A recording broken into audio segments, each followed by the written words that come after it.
Clovers are widely recognized as specialty forage plants that can increase yield, improve forage quality, and extend the forage season. Clover species are usually grown along with grasses and have the unique ability to convert airborne nitrogen into nitrogen that nourishes other plants. This unique ability to fix nitrogen is due to a bacteria associated with clover roots. Clover seed is often inoculated with these bacteria before being sold. If clover seed has not been inoculated, this step must be done by the farmer or rancher just before planting. When the clovers are growing next to grasses, then the grasses benefit from that nitrogen that the clovers provide. So we get more production out of our grasses in addition to the production of the clover. The clover is our lifesaver for us being involved with the grazing operation that we do. A grass and clover mixture usually results in higher quality forage than a grass-only stand, with the result being a higher level of animal performance.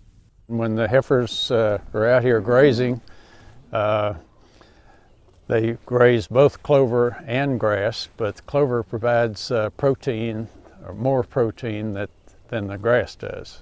So they work well in combination. We get great results from the cattle. They do much better in areas where we've sowed clover. In many situations, a clover can extend the grazing season, and of course it's a very desirable objective to keep the animals grazing as much of the time as possible. The more days we can feed, the less stored feed we have to utilize, and basically if we look at that, it's a bottom line to profitability. The first step to growing clover successfully is to choose a species that is adapted to the type of soil, drainage conditions, and forage needs of your operation. Perennial clovers, like red or white, are normally grown with perennial grasses, such as tall fescue or orchard grass. Annual clovers, such as crimson or arrowleaf, are normally planted with annual grasses, like ryegrass.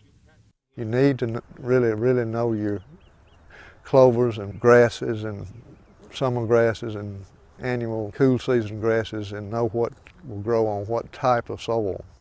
The single most important management factor with clovers is number one, to get the soil pH in a proper range for growing clover. For most clovers, pH range of about 6 to 6.5 is ideal, although there are some clovers that are exceptions to that. White clover or red clover are usually planted into existing cool season perennial grass pastures.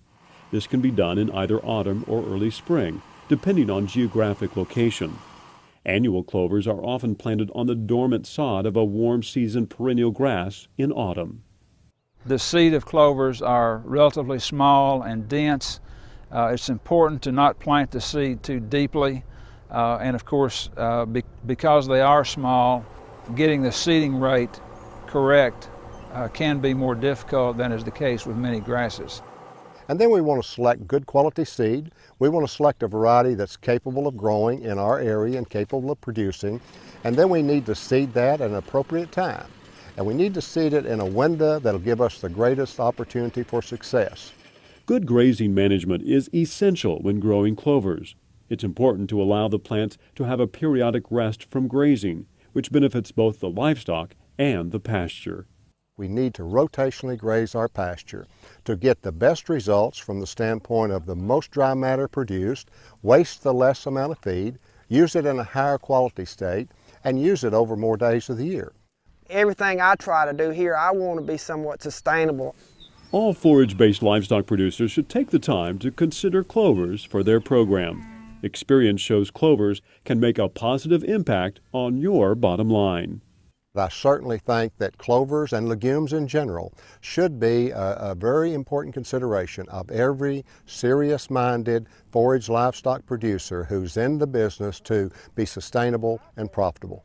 With the price of nitrogen, clovers are really the only way to go. All of my really profitable cattle grazing has been done with legumes. I've been planting clover for 25 years. You know, some years are better than others, no doubt. But year in and year out, it's always paid me to plant clover. For more information on the science and management of clovers, contact the Oregon Clover Commission, or you can also put this disc into your computer to access additional resources. To get specific information about this forage crop in your state, visit the USDA website. The concepts expressed in this video are based upon the book Southern Forages.